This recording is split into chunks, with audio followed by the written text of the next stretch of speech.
Ready, start.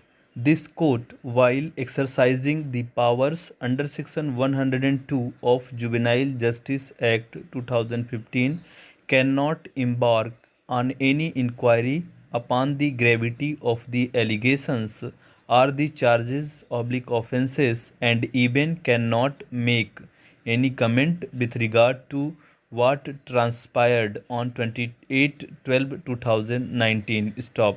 Court is only concerned with the fact that whether both the courts below, while passing the order under challenge, have taken into account the ingredients for grant of bail or rejecting the bail oblique release as envisaged under Section 12 of the Juvenile Justice Act 2015. Stop.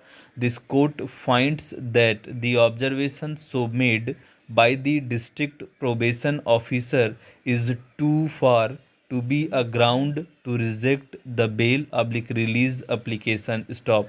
The report submitted by the district probation officer is to be considered in the light of the statutory provision under Section 12 of the Juvenile Justice Act 2015, so as to block the chances of the revisionist juvenile to be released on bail on the ground that there are sufficient material available on record to show that the release is likely to bring the juvenile in association with any known criminal or expose the said person to moral, physical, or psychological danger, and release would defeat the ends of justice. Stop para.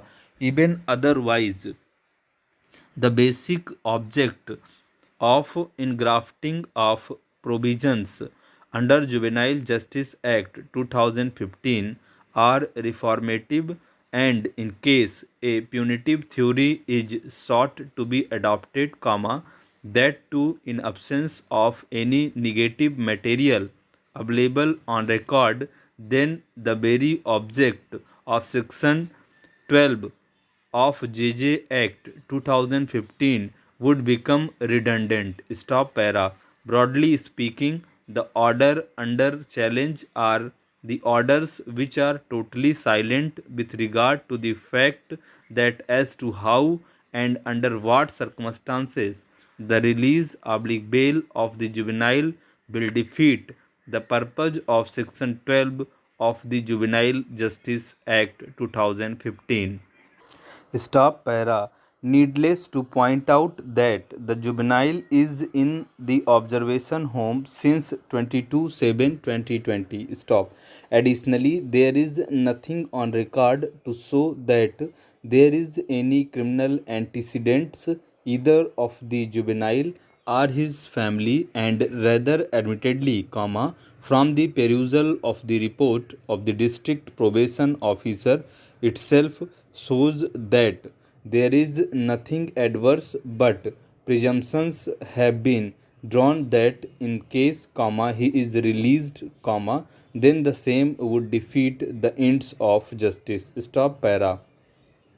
At this juncture, it would be appropriate to refer to the judgment of the Honorable Apex Court in the case of Data Ram Singh versus State of UP and another, 2018 3 SCC 22, wherein the Honorable Apex Court in paragraph 1 has held as under dash inverted comma open. A fundamental postulate of criminal jurisprudence is the presumption of innocence, meaning thereby that a person is believed to be innocent until found guilty. Stop. However, there are instances in our criminal law where a reverse onus has been placed on an accused with regard to some specific offences, but that is another matter and does not detract from the fundamental postulate